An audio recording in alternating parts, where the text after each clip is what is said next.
प्रिय विद्यार्थियों, YouTube channel पर आपका एक बार से फिर स्वागत है। और हम वीडियो पार्ट नंबर 7 में अध्ययन करेंगे प्रश्नावली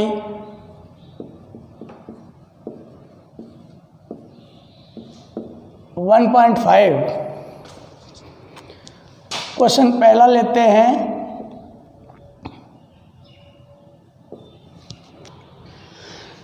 तब प्रश्नावली 1.5 में पहला क्वेश्चन लेते हैं। बताइए नीचे दी गई संख्याओं में कौन कौन परिमेय हैं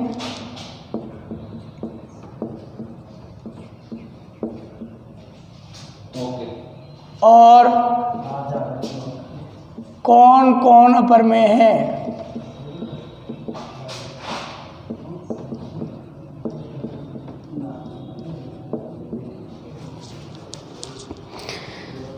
पहला क्वेश्चन 2 माइनस √5।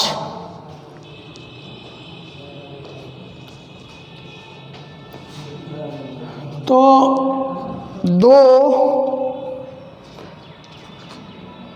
2 माइनस √5 दो परिमेय है। माइनस √5 अपरिमेय है।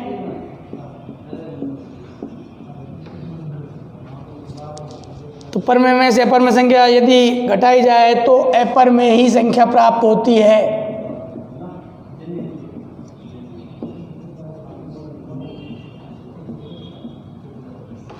चाहे ऐसे हल कर लें, चाहे ऐसे हल कर लें। 2 माइनस √5 का दशमलव प्रसार क्या है? 2.23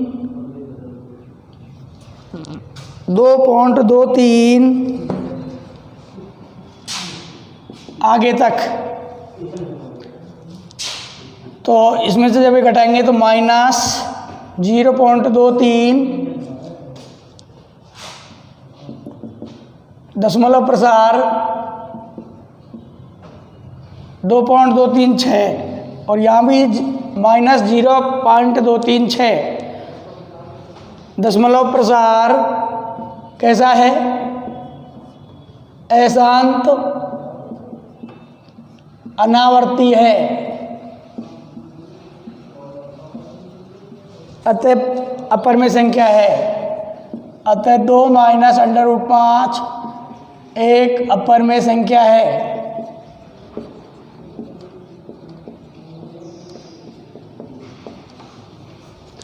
दूसरा क्वेश्चन लेते हैं। जैसे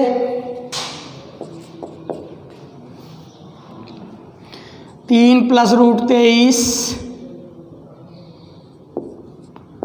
माइनस √23 ब्रैकेट हटाएं।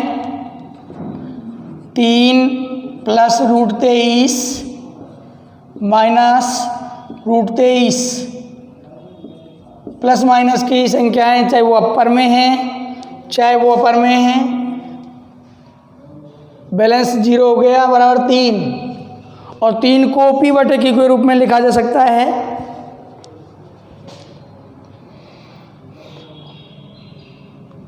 को p/q के रूप में लिखा जा सकता है।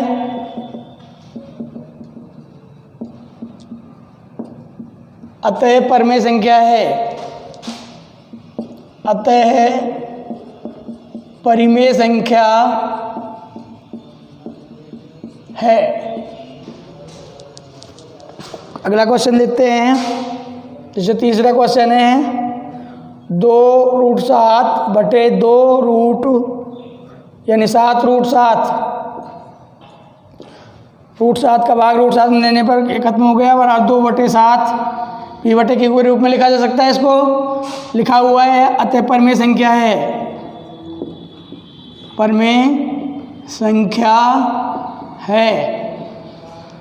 जैसे चौथा लेते हैं 1/√2।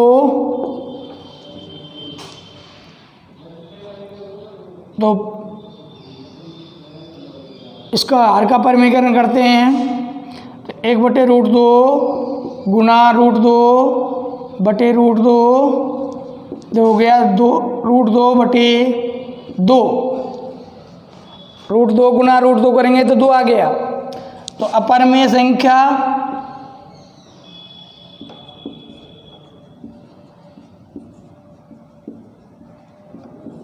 बटे परिमेय संख्या, जो अपरिमेय संख्या ही प्राप्त होगी। अपरिमेय संख्या के साथ परिमेय संख्या चाहे प्लस में हो, चाहे माइनस में हो, चाहे गुणा में हो, चाहे भाग में हो, अपरिमेय ही प्राप्त होती है।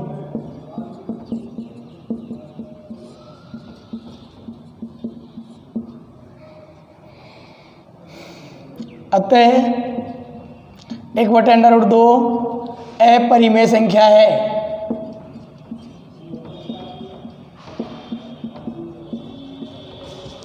और पांचवा है 2 पाई,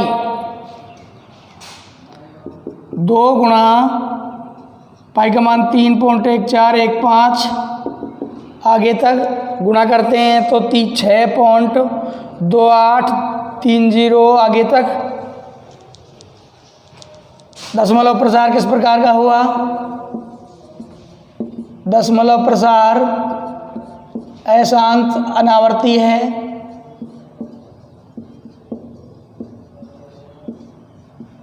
अतः अपरिमेय संख्या है। अतः अपरिमेय संख्या है।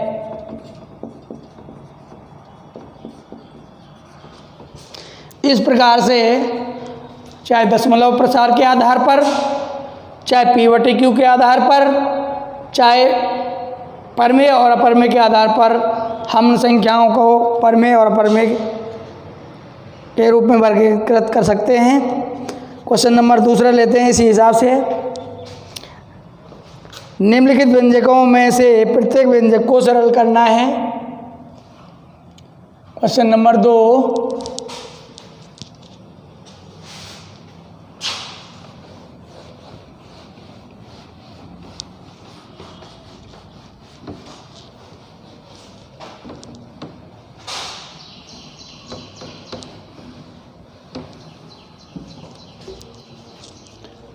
क्वेश्चन नंबर 2, निम्न व्यंजकों में से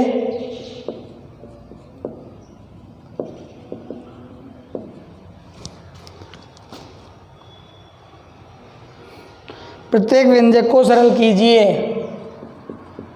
प्रत्येक व्यंजक को सरल कीजिए।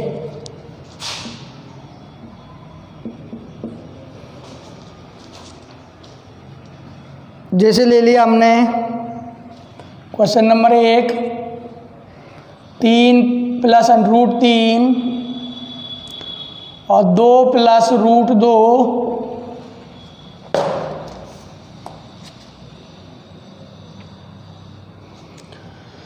तो ये गुणा करना है। तो 3 का दोनों ब्रैकेटों में से पहले ब्रैकेट के दोनों अंक, इन दोनों अंकों से 12वीं पारी से गुणा करने हैं। 3 से गुणा करना है 2 √2 का, फिर प्लस √3 से गुणा करना है 2 √2 का। करें गुणा, 3 दूनी 6 प्लस 3 गुणा √2 करेंगे तो 3 √2 प्लस √3 गुणा 2 करेंगे तो 2 √3 और √3 गुणा √2 करेंगे तो √6।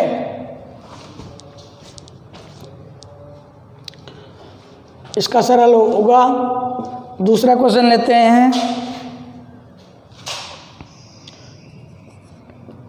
3 + √3 और 3 - √3, तो ये यहाँ पर ये है a + √b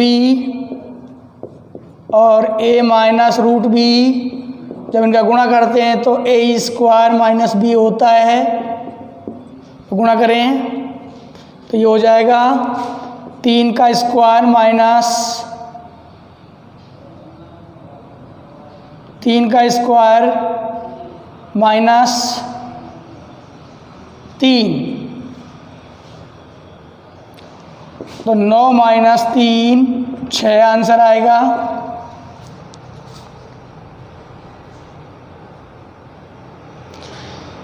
तीसरा है √5 प्लस √2 का whole square, √a plus √b का होल स्क्वायर बराबर a plus b plus 2 √ab से, तो a का मान है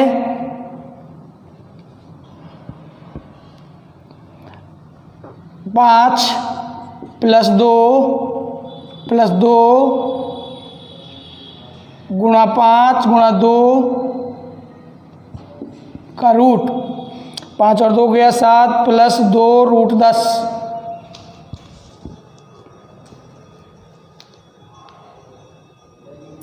चौथा क्वेश्चन, √5 माइनस √2 और √5 प्लस √2, पहली वाली सरसमीका ही लगेगी, यानी a minus √a minus √b √a plus √b बराबर सीधा ही आपको a माइनस b रखना है, तो ये हो जाएगा बराबर a का मान 5 माइनस b का मान 2 बराबर 3 आंसर प्राप्त होगा।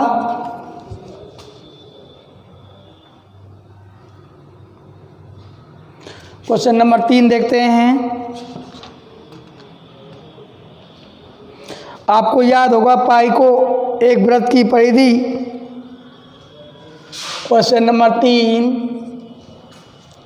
आपको याद होगा कि पाई को, आपको याद होगा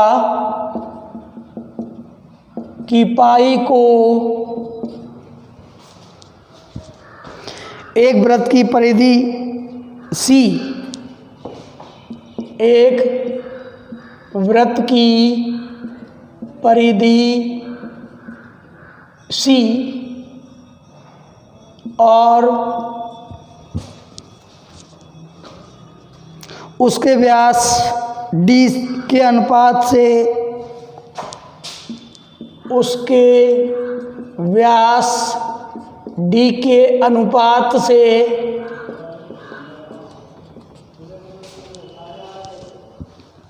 परिभाषित किया जाता है।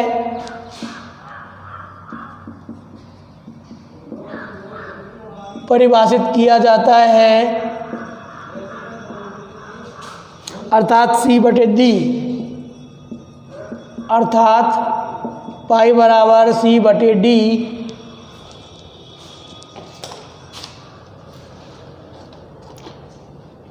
ये तथ्य का अंतर्विरोध, यह इस तथ्य का,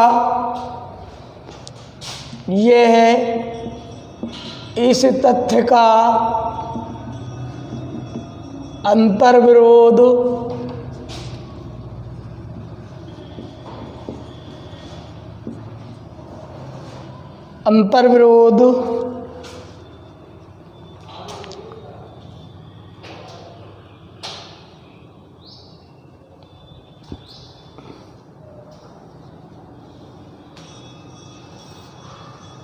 करता हुआ प्रतीत होता है, करता हुआ प्रतीत होता है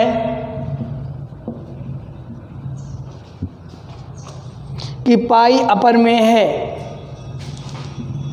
कि ये जो पाई है अपरिमेय संख्या है या अपरिमेय है।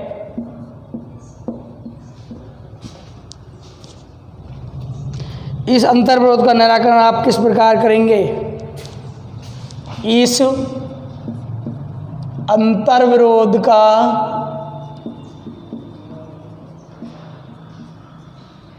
निराकरण आप किस प्रकार करेंगे?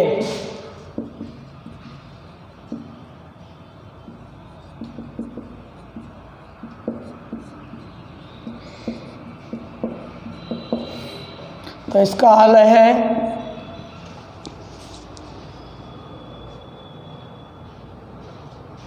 जब हम कभी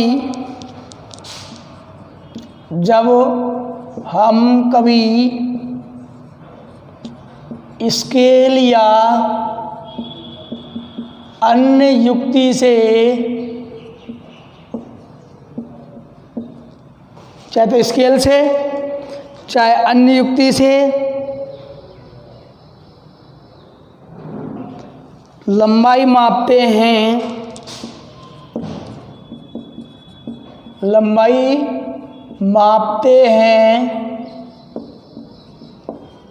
तो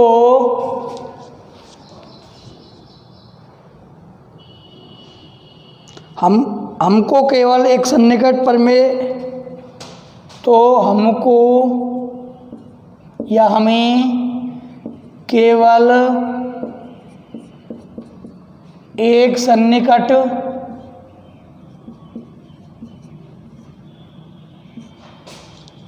परिमेय मान प्राप्त होता है।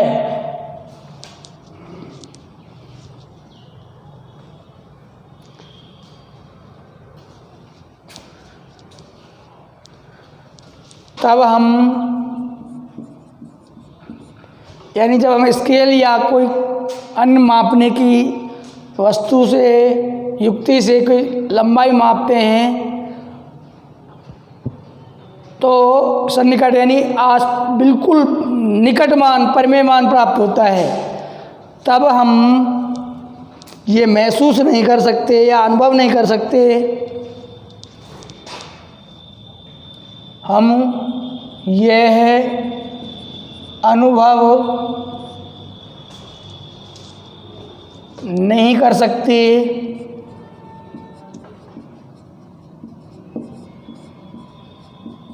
कि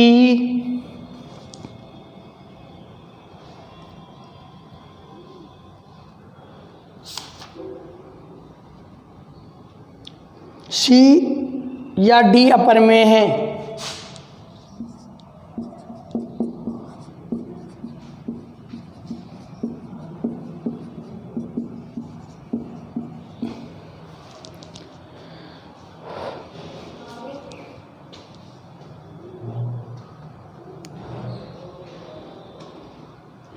अतः पाई के अपरिमेय होने में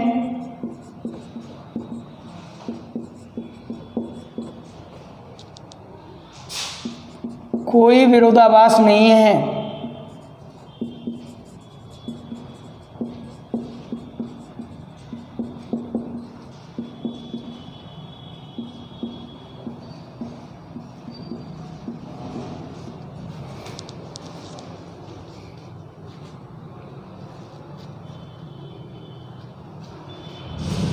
चाहे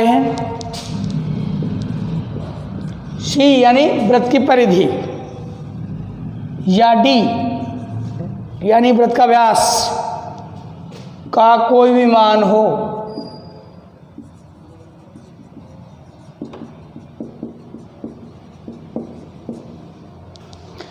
इस प्रकार से जब हम स्केल और अन्य युक्ति से लंबाई मापते हैं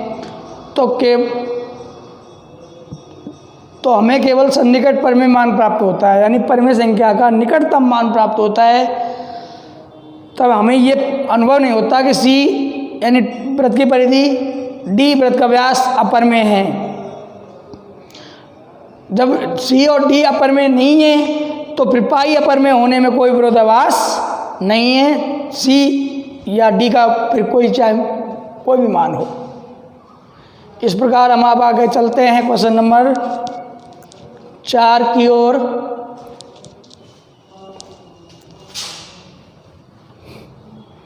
क्वेश्चन नंबर 4 क्या कहता है?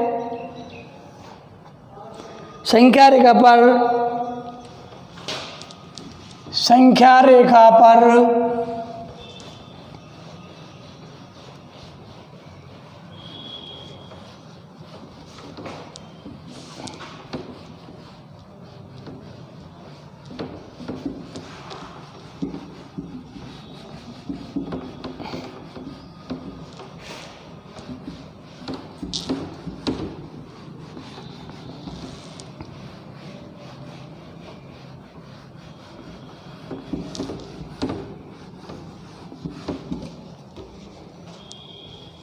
क्वेश्चन नंबर 4 लेते हैं। संख्या रेखा पर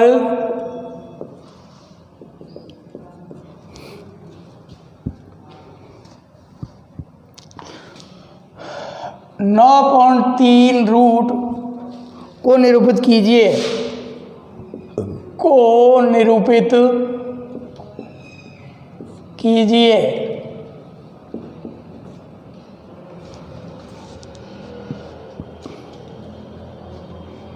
तो देखिए, सर्वप्रथम आपको एक रेखाखंड AB बराबर 9.3 सेमी का खींचना है। उसके बाद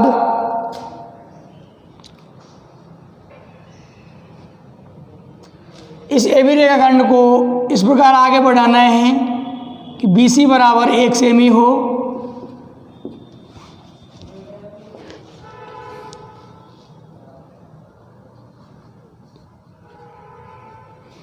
BX तक ले लें, इसे आगे तक बढ़ा लें, BC बराबर 1 सेमी हो।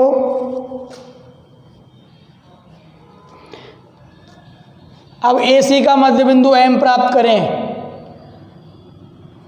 AC का मध्य बिंदु यानी आधे से अधिक चाप लेकर के A से काटो, ऊपर नीचे काटो, फिर C से ऊपर काटो और नीचे काटो। चाप काटने के बाद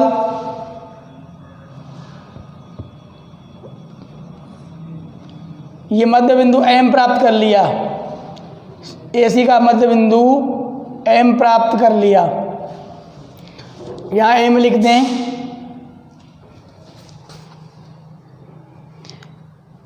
अब AC M मध्य बिंदु से CM या AM को त्रिज्या मानकर एक अर्धवृत्त की रचना करें इस प्रकार से।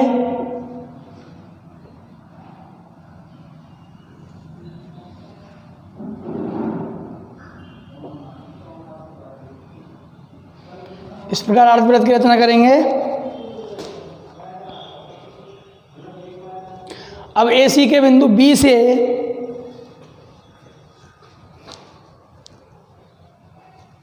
AC का बिंदु जो B है,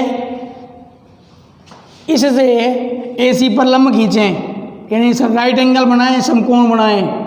पहला एक चाप ले लेंगे B पर, इस ढंग से कोई भी पहला चाप 60 डिग्री का एंगल कोण बनाता है। यहाँ से दूसरा चाप लगाते हैं तो वो 120 डिग्री का बनाता है। इन दोनों चापों का जब अपन समद्वि भाजन करेंगे यूँ और यहाँ से यूँ, तो वो 90 डिग्री का कोण यानी लंब डालेगा। इसे आगे तक बढ़ाएं, जो वृत्त की परिधि को D पर मिलता है, यानी BD लंब AC पर खींचा। अब B से BD त्रिज्या का एक चाप भरेंगे। B को केंद्र मानकर BD त्रिज्या का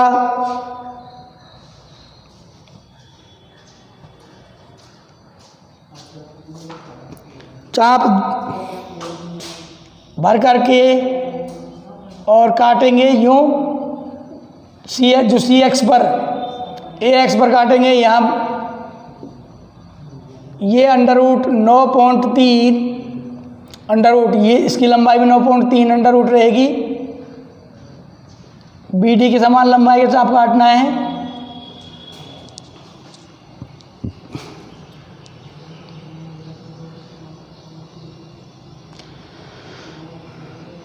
अब यहाँ पर एक बिंदु लिख देंगे P, जो संख्या रेखा पर 9.√3 को व्यक्त करता है, इसकी लंबाई B से और P तक होगी। तो सर्वप्रथम AB बराबर 9.3 सेमी लंबाई का रेखाखंड खींचा।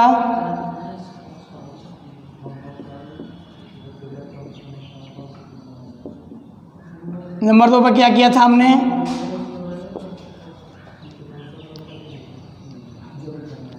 AB को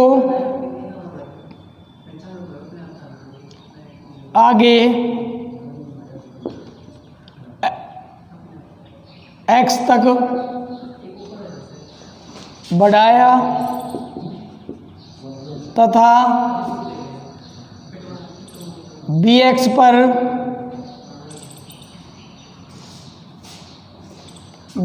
पर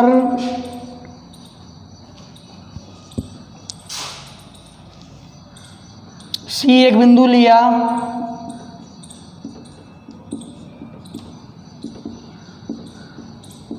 जिसका मान है BC बराबर 1 सेमी हो। अब AC का मध्य बिंदु M प्राप्त किया। AC का मध्य बिंदु M प्राप्त किया।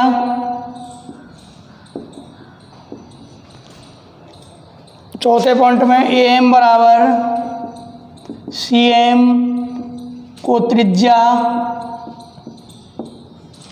व AC को व्यास मानकर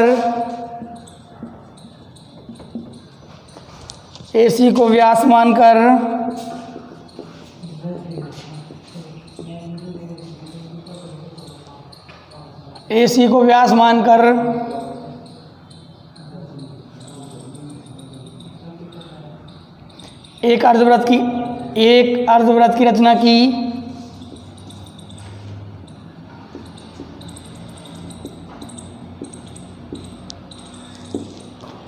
AC के बिंदु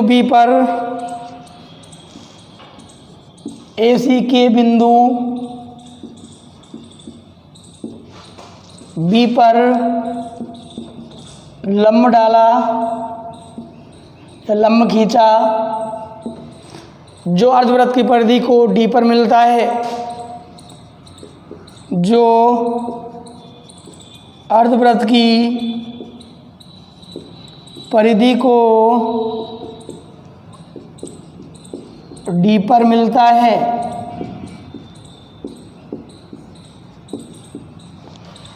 इस प्रकार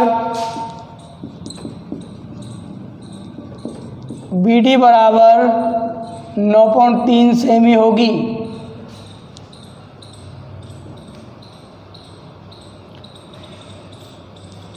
BD बराबर 9.3 सेमी होगी।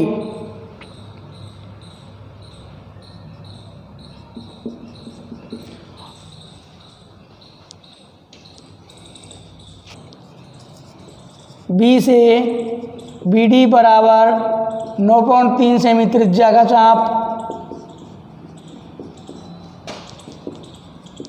चाप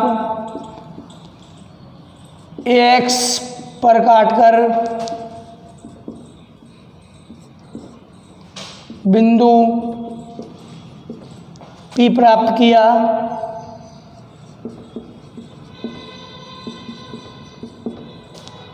जो 9.3 अंडर रूट को संख्या रेखा पर निरूपित करता है। संख्या रेखा पर निरूपित करता है। इस प्रकार हम किसी भी अंडर रूट अपर में संख्या को संख्या रेखा पर निरूपित कर सकते हैं। और अगले क्वेश्चन के लिए हम जारी रखेंगे। अगले वीडियो में क्वेश्चन नंबर 5 को हल करेंगे। धन्यवाद।